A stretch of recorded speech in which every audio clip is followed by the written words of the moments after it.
Rasil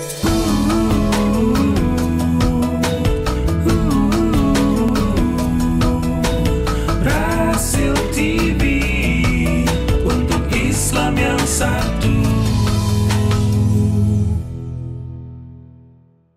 Radio Silaturahim dan juga Rasil Visual untuk Islam yang satu. Ikhwan akhwat yang dirahmati Allah SWT, terima kasih masih bersama kami dalam acara Bincang Pendidikan bersama Bapak Munif Hatib.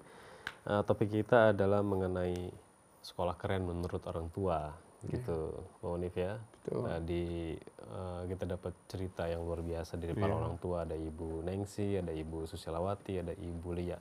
Kalau Ibu Lia aslinya dari Subang. Kalau Ibu Nengsi aslinya dari mana, Bu? Ya, asli Jakarta. Asli Jakarta ya. Bu Susi?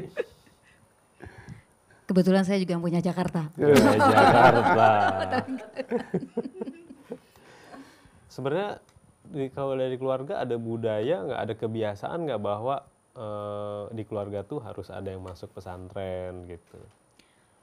Kalau budaya sih kebetulan dari keluarga saya enggak, tapi kalau ngaji itu dari kecil sama ustadz ini, ustadz itu, ya guru ngaji. Iya, jadi ayah saya tuh alirannya aliran ngaji gitu.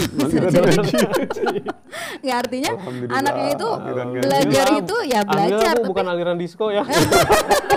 Nggak, jadinya waktu saya kecil gitu, malam-malam maghrib masih, rumah saya di Cawang waktu kecil, jadi masih banyak pohon gandaria gitu kan, serem sekali ya Pak Munif ya.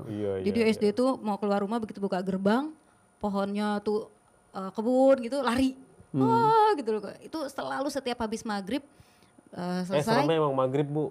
Kalau pohon gandaria itu seremnya pas maghrib. Nah itu, saya ngajinya habis maghrib sampai Isya. Jadi udah selesai di sini, nanti pindah ke ustazah ini, gitu kan. Jadi tidak pesantren tapi cuma dari situ kebetulan keluarga saya ya berusaha untuk itu tadi ya, menanamkan adab, sopan santun gitu, yang lebih ke agamanya dulu lah. Kalau di Betawi mungkin gitu ya.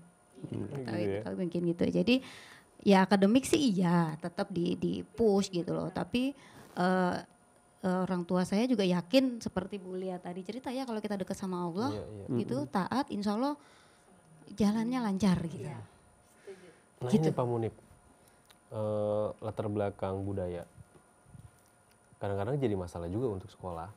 Ketika dia mengumpulkan siswa dengan latar belakang heterogen. Itu bagaimana cara sekolah melihat latar belakang kultur yang berbeda-beda. Ngadepin orang Sunda, ngadepin orang Jawa, ngadepin orang Batak, ngadepin orang Betawi. Itu semua di sekolah kan orang tuanya masing-masing beda-beda nih. Ya, nah itu. Ada pengalaman tuh Pak Munif? Itu sangat ya? Itu yang terjadi dan itulah romantikanya. Gitu. Jadi kita menghadapi dua romantika ini. Yang pertama, anak-anak masuk di sekolah boarding rata-rata itu atas suruhan orang tua, bukan dari diri anak itu sendiri. Ada yang dari diri anaknya, tapi prosentasenya kecil. Itu. Nah, itu mengatasi itu romantika. Gitu. Saya selalu bilang sama anak-anak, sudahlah, orang tua itu yang tahu duluan, yang duluan lahir, yang tahu duluan makan asam dan garam. Jadi pasti ada something, ada sesuatu. Kenapa diinginkan kalian itu masuk di boarding? Pasti, ayo terbuka sama orang tua. Itu. Yang kedua adalah boarding ini romantikanya adalah berheterogen dari berbagai macam daerah, apalagi kita di Insan Mandiri, terus laki-laki semua. Itu. Karena itu yang bisa menjadi center, terus tali, agar mereka itu benar-benar bersatu, itu teman-teman guru. Itu. Karena teman-teman guru, wali asrama yang setiap hari bersama dengan mereka. Nah, ini tantangannya di sini. Apakah berhasil? So far so good, tapi kadang-kadang ya tetap ada satu, ada dua yang kadang-kadang anak-anak mau menunjukkan jati dirinya yang lebih. Nah, kita kadang-kadang guru ini mau ngerem atau enggak ya, itu. Saya bilang sama teman-teman, saya ini pernah ngajar di TK 2 tahun, saya ngajar di SD, saya ngajar di SMP, SMA, dan saya ngajar di mahasiswa, komplit sudah. Tapi ada yang unik di SMP dan SMA apa? Karena mereka remaja. Jadi kalau diukur kayak gelombang otak itu beta, gempa bumi terus. Senin baik, Selasa beda lagi. Nanti Rabu baik, Kamis beda lagi, itu remaja. Ya kan? Itu remaja dan itu ada di 6 tahun ini. SMP 3 tahun dan di SMA 3 tahun. Kalau SD mungkin ibu kan masih bisa handling, diarahkan gitu. Tapi begitu sudah SMP, nah mulai itu.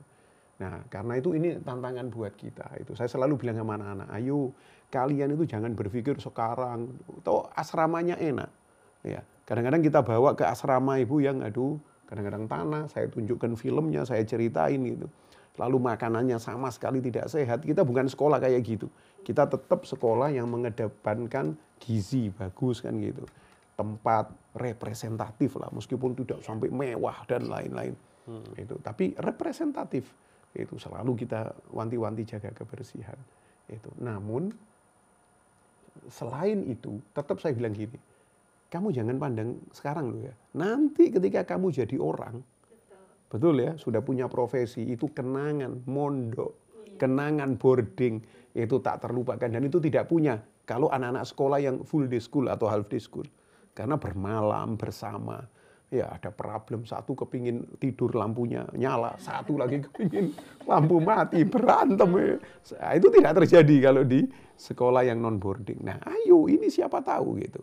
Saya suruh baca novel yang cerita Lima Menara itu dari bagaimana ya dan lain-lain. Saya yakin itu pasti nanti akan berpengaruh gitu. Dan benar lulusan tahun kemarin sampai grupnya saya terus masuk gitu. Itu ayo Pak Munif kasih artikel-artikel apa-apa dan saya lihat apalagi kan kemarin datang ya Pak Ali itu alumni, wah, alumni ngasih itu. Ya, saya senang sekali Mas Angga. Jadi itu romantika memang ya. Baik. Saya akan ke pertanyaan dari Bapak Yazid di Jakarta Selatan. Assalamualaikum warahmatullahi wabarakatuh, Pak Munif. Assalamualaikum. Seorang Victor Hugo pernah berkata, "He who opens a school door closes a prison." Menurut Pak Munif, apakah close a prison ucapan tersebut salah satu indikasi sekolah keren? Kalau menurut saya gini, sekolah itu harus menyenangkan. Wajib itu menyenangkan. Ya. Kalau sekolah tidak menyenangkan, biasanya tidak berhasil. Kenapa? Menyenangkan ini wilayah kerja otak. Saya mendalami neuroscience sekarang. Jadi kalau happy anak-anak itu, maka ilmu sesulit apapun yang diberikan oleh ustadznya, oleh gurunya, otak itu cepat dapat menangkap dan memahami. Tapi ketika tidak menyenangkan, maka terjadi namanya downshifting. Volume otak itu selalu menyusut. Ketika ada informasi dari gurunya, dia menolak, menyusut, menolak itu. Nah, biasanya terjadi downshifting itu di penjara. Nah, institusi yang namanya penjara, karena di situ sangat tidak menyenangkan. Siapa yang senang penjara? Ya kan? Nah, ketika ciri-ciri penjara itu ada pada ciri-ciri sekolah, maka itu tadi akhirnya di kalimat itu tadi. Nah, pasti anak-anak itu tidak akan pernah berhasil di sekolah. Jadi ciri-ciri penjara itu salah satunya tidak menyenangkan. Yang kedua pressure, itu tekanan. Ya, itu bukan berarti terus kalau kita ngasih materi-materi yang berat itu pressure, tidak. Guru-guru kita latih bagaimana itu menjadikan tantangan, bukan tekanan. Beda. Ketika hadir menjadi tantangan sama hadir menjadi tekanan itu beda. Kalau tekanan itu prison, penjara, itu seperti itu. Nah, jadi saya sebenarnya kalau mau menanggapi, ketika sekolah itu ciri-cirinya sama dengan penjara, maka sekolah itu adalah penjara. Sampai kan ada beberapa teman-teman atau ahli pendidikan yang mengatakan, ngapain saya sekolahkan anak? 1, sekolah itu candu. 2, sekolah itu penjara. Wis tak didik sendirilah, seperti itu. Meskipun kadang-kadang di tengah jalan bingung juga sendirinya itu bagaimana. Kayak gitu. Jadi saya bilang, emang ada menurut kamu sekolah yang semacam itu? Masih banyak Pak Munif diceritain ini. Ya, jadi di negeri kita ini masih ada yang seperti itu. Nah, karena itu saya sama semua teman-teman di Yayasan YPSC di Insan Mandiri itu hadir. Katanya orang anti mainstream sekolah ini, enggak kayak biasanya gitu. Saya perasaan ini bagus gitu loh. Apa saya atau kita ini hadir pada tempat yang tidak tepat ya, atau pada zaman yang tidak tepat, katanya Gus Dur. Saya bilang enggak, ini sekolah ini tidak anti mainstream. Kadang-kadang yang jawabin dari Instagram dan lain-lain, Pak Munif, sekolah ini anti mainstream ya. Gitu. Kayaknya anak saya belum siap itu. Yang mainstream aja lah. Enggak juga. Apakah sekolah menyenangkan itu tiba-tiba anti mainstream? Ya, apakah sekolah yang anaknya happy selalu tiap hari dapat tantangan itu yang anti mainstream? Nah, itu. Jadi sama-sama berjuang, Mas Angga. Gitu. Baik, selanjutnya saya akan ke pertanyaan dari Bapak Khairul Huda, guru bahasa Inggris di Sukabumi. Assalamualaikum warahmatullahi wabarakatuh, Pak Munif. Waalaikumsalam warahmatullahi wabarakatuh. Menurut saya sekolah keren adalah kalau sekolah yang didesain dengan para pengelola yang tulus, bebas dari kepentingan politik dan kepentingan jabatan, bukan sebagai objek untuk eksploitasi, baik secara ekonomi ataupun untuk pencitraan. Terima kasih, Pak Munif. Ya, setuju? Ya, Ibu setuju ya? Ya. Setuju. Insya Allah. Jadi apa? Saya selalu bilang begini. Iya, ketika training kemarin ya sama guru-guru. Apakah ketulusan itu harus diartikan dengan materi, uang? Kalau teman-teman menganggap ketulusan itu bekerja dalam bekerja, komitmen dalam bekerja, itu sangat berhubungan dengan uang, percayalah, Allah Maha Adil. Kalau teman-teman punya ketulusan dan keikhlasan dua kaki. Satu, keikhlasan ngajar. Nanti Allah ngasih rezekinya lewat sekolahnya, lewat gaji. Kalau di sini SPP-nya dolar ya mungkin gede gaji gurunya kan gitu. Nah, tapi kaki yang kedua ini yang dahsyat, keikhlasan belajar. Kalau sudah keikhlasan belajar, Allah nanti akan membukakan rezeki dari pintu-pintu yang tak terduga. Itu. Wah, semangat guru-guru seperti itu, ya kan? Itu. Nah, jadi saya setuju itu Mas Angga. Baik, saya akan ke ibu-ibu dulu, ya. Pak Munif. Sebagai orang tua, melihat kondisi sekolah, saya ingin secara umum ya, secara umum kritik dari seorang tua atau masukan dari seorang tua, sekolah-sekolah itu harus seperti apa sih supaya keren? Dan lebih khusus lagi kepada insan mandiri, karena anak-anaknya kan di insan mandiri ya, atau di yayasan YPSJ, sekolah itu harus seperti apa sih supaya sekolah itu keren? Masukannya atau kritikannya yang mungkin bisa Bu Nengsi dulu. Kalau yang pengalaman saya ya dari anak pertama dulu SD itu, jadi anak itu sebagai objek ya. Jadi bagaimana caranya sekolah ini terangkat? Jadi anaknya tuh di muatan akademisnya. Terus jadi dia tidak, anak-anak tuh tidak menyenangkan gitu. Maksudnya mereka belajar di situ tidak senang. Jadi hanya dikasih tuntutan dari sekolah bahwa kamu harus bisa, kalau sekarang kan KKM ya, harus bisa melebihi KKM kalau bisa gitu. Jadi jangan jadi sekolah seperti itu gitu ya. Kalau menurut saya ya, kalau sekolah keren itu ya siswa itu harus dijadikan kayak partner gitu. Karena kan yang bersekolah di situ kan anak-anak, yang merasakan di situ kan anak-anak gitu. Jadi mereka mungkin bisa juga memberikan saran kepada pihak sekolah bahwa aku maunya begini loh, supaya supaya anak itu bisa menyerap pelajaran dengan tidak terpaksa. Seperti tadi Pak Munif bilang, secara menyenangkan. Itu saya kalau kami gitu dengan suami mencari sekolah ya kurikulumnya itu memang benar-benar untuk anak, misalnya untuk anak usia dini ya, untuk usia dini tidak diajarkan misalnya baca tulis apa gitu. Jadi biar anak-anak itu siap secara karakter dan satu lagi akhlaknya, tapi dengan muatan yang dengan penyampaian yang secara menyenangkan. Jadi anak-anak itu kalau sekolah ya dia dengan rasa semangat gitu, bangun pagi semangat. Apalagi yang saya dapatkan di sekolah ya gitu. Jadi dengan tidak, aduh males ke sekolah. Kenapa? Karena ini aku disuruh ini PR banyak banget gitu.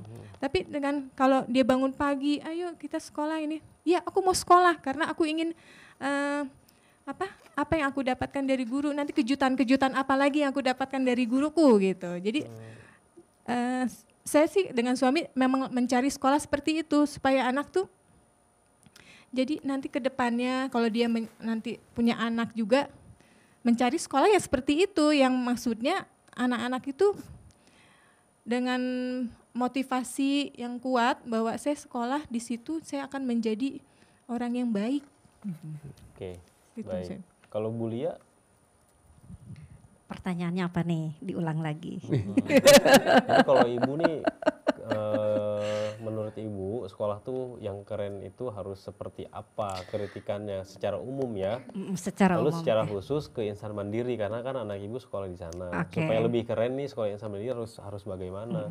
Mumpung Bu kepala sekolahnya ada di sini Bu. Iya. Memberikan rasa aman. Memberikan rasa. Pertama itu aman dan nyaman. Wah. Gitu. Kalau anak udah merasa nyaman dan aman, itu anaknya, ibunya akan kepegang. Ini khusus untuk sekolah Insan umum mandiri. dan Umum. mandiri Dan juga insan mandiri, dan ya. insan mandiri juga. Itu aja. Buat anak itu merasa nyaman dan aman. Itu aja. Kayak jadi rumah ya. Ya. Sekolah rumah kedua. Kalau Ibu Susi? Kalau saya juga mungkin nggak terlalu jauh ya dari tadi aman dan nyaman. Kemudian yang saya rasakan dari pengalaman waktu anak saya SD itu adalah ketika guru-guru bisa merangkul siswanya gitu, dia merasa nggak cuma ini kan sebagai pengganti orang tua ya, gitu dekat karena sebelumnya anak saya sekolah di satu tempat, kemudian karena saya pindah rumah, sekolahnya pindah. Sebelum sekolah yang kedua, pernah setiap hari Selasa nggak mau masuk. Saya bingung, kenapa Bang nggak mau masuk? Nggak mau, kenapa nggak mau? Akhirnya lama-lama saya coba tanya, takut sama guru bahasa Inggrisnya. Gitu. Padahal waktu sebelumnya dari TK dia bahasa Inggris malah mudah gitu loh. Ini kenapa tumben gitu loh. Ternyata pola didik guru bahasa Inggrisnya itu menakutkan buat dia. Jadi ketika anak takut belajar ya masuk juga susah, datang pun nggak termotivasi gitu. Jadi kalau memang tadi nomor satu ya nyaman, kadang-kadang fasilitas malah bisa jadi dianulir ya. Kalau ketika suasananya sudah nyaman di sana, suasana hati anak-anak dari datang sampai dia pulang senang, besok pagi dia akan cinta untuk datang ke sekolah. Itu secara umum saya pikir gitu. Dan kemudian yang kedua juga keseimbangan antara akademis dan non akademis gitu. Karena kalau dari ya beberapa referensi yang saya baca, tidak melulu tuh yang mereka jadi profesor dulu akademisnya prestasinya juara terus, enggak juga gitu ya. Dan juga yang misalnya dulu akademisnya tinggi, ujung-ujungnya tadi Pak Munif bilang ada di tempat yang mana gitu. Jadi tidak menjamin gitu, sehingga keseimbangan antara akademis dan non akademis itu sangat penting gitu buat sekolah. Non akademis lebih khusus tadi ya, akhlak dan spiritual. Kalau non akademis di saya akhlak spiritual itu ya penting karena insya Allah Allah kasih jalan ya kalau kita dekat dengan Allah.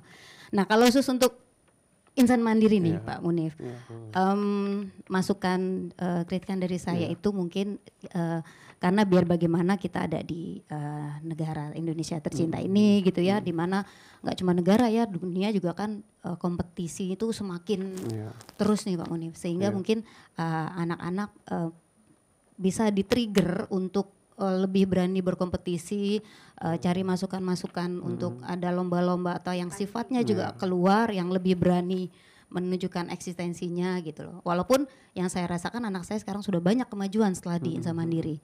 Dia menjadi benar-benar mandiri, tanggung jawab, lebih berani, tapi untuk di sekolahnya kesempatan-kesempatan itu dibuka lebih banyak lah untuk anak-anak ikut lomba. Menang tidak menang mereka harus merasakan berkompetisi gitu. Lebih kepada itu aja. Iya, Insan Mandiri harus go internasional. Itu maksudnya. Kan nggak cuma di sini, kan banyak ya di luar. Sekarang bisa ikut lomba online gitu. Bisa. Apapun itu online kita bisa ikutkan, kirim gitu loh. Mulai dari mungkin sekarang belum, nanti ada beberapa. Kan kalau jatuh 7 kali harus bangun 8 kali katanya. Betul. Gitu lah Mas Angga. Baik. Nah, Pak Munif menciptakan sekolah yang seperti itu bagaimana? Ya, gampang-gampang susah. Gampang susah. Saya ralat Tapi gampangnya 2 kali. Iya. Berarti susahnya sekali. Iya, gampang-gampang susah. Ya. Gampang susah. Nggak ada yang gampang susah-susah kan? Iya. Iya, gampang susah loh. Gampang susah. Maksudnya bisa gitu. Bisa. Nah, untuk membangun sekolah yang seperti tadi sekolah impian itu bisa, bukan mustahil. Syaratnya adalah semua elemennya punya paradigma yang sama. Itu dulu. Paradigma itu pola pikir. Iya. Elemen itu apa? Penyelenggaranya, pelaksananya, dan wali murid, orang tuanya. Itu. Kalau siswanya itu gampang. Gitu. Tapi kalau 3 ini tidak sama paradigmanya, maka pasti anak kita akan menjadi objek di sekolah itu. Tapi kalau paradigmanya itu sama, akan muncul anak kita malah jadi subjek. Gitu. Nah ini penting sekali. Nah, paradigma pertama. Kalau paradigmanya sudah sama, biasanya paradigma sama itu ditunjukkan dari kecocokan visi misinya. Oke, bagus yang kita bicarakan tadi di awal. Tapi yang kedua, kadang-kadang paradigma yang sama ini bisa rusak. Gara-gara apa? How to-nya tidak bisa.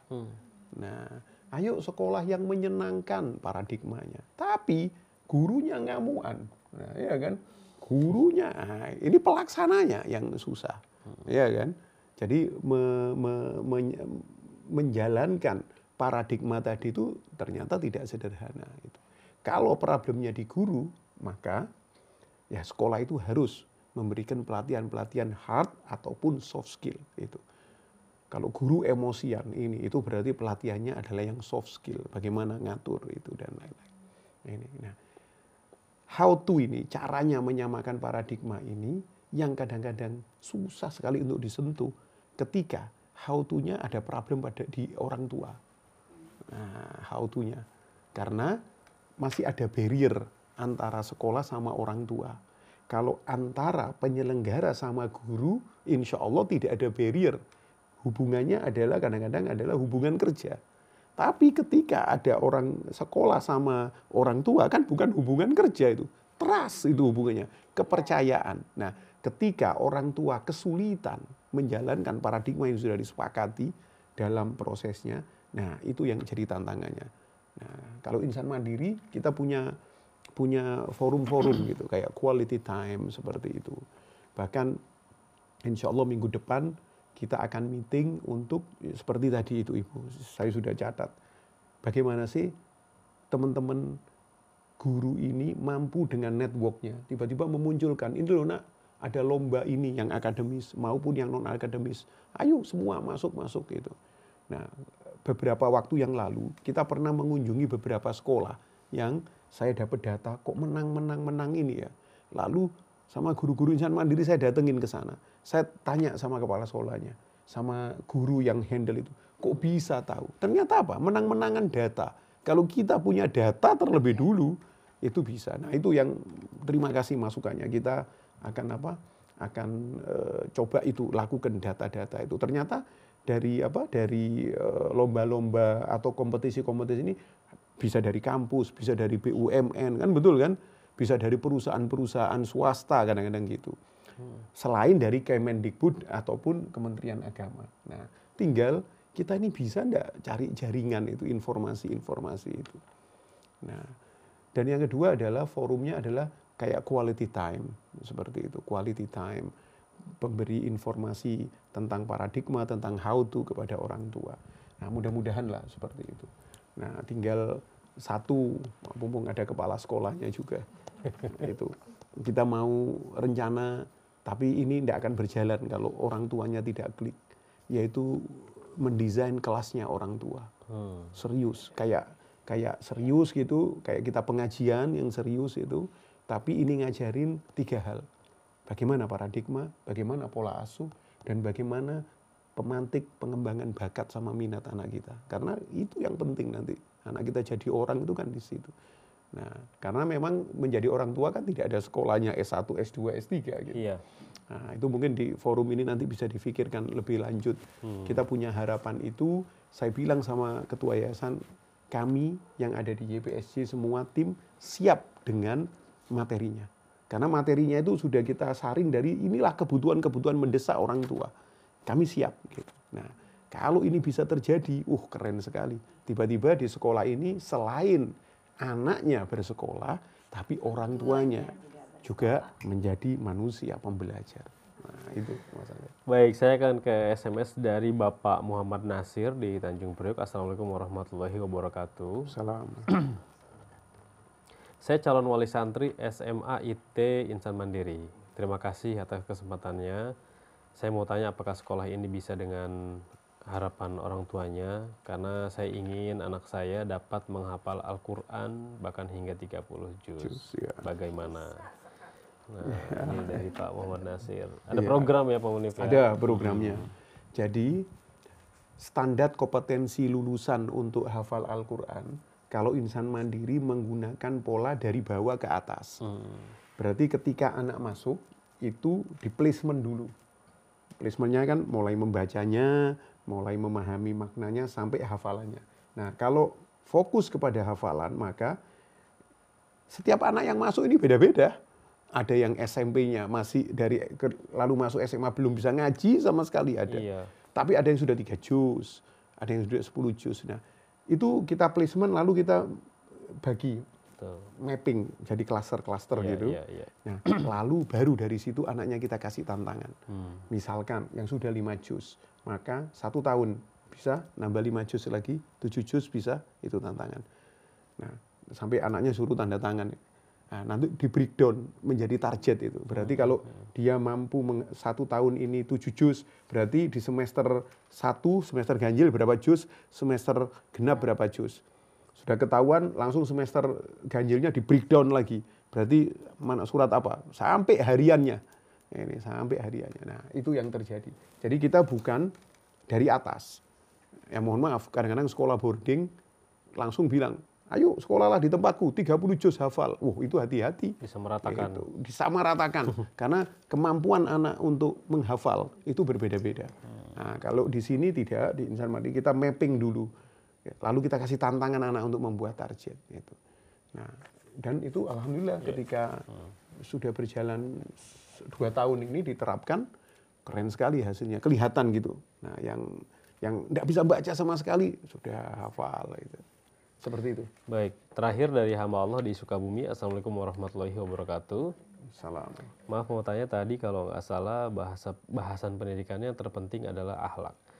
Sekolah yang mengutamakan akhlak. Saya tertarik dengan sekolah di Rasil, dan kalau boleh tahu biayanya berapa dari hamba Allah di Sukabumi. Untuk menjawab ini mungkin saya yang jawab Pak Munif ya. Iya.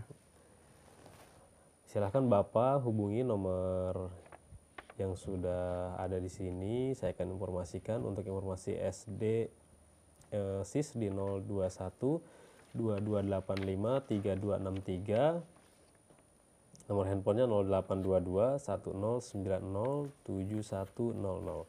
Untuk informasi SMP IT dan juga SMA IT silakan dicatat 021 228 53157. Untuk nomor handphone 0813 2131 7761. Saya ulangi untuk informasi SMP IT dan SMA IT nomor handphone 0813 2131 7761. Baik, itu untuk hamba Allah di Sukabumi. Pak Munif, kita sudah dibatasi oleh waktu. Iya.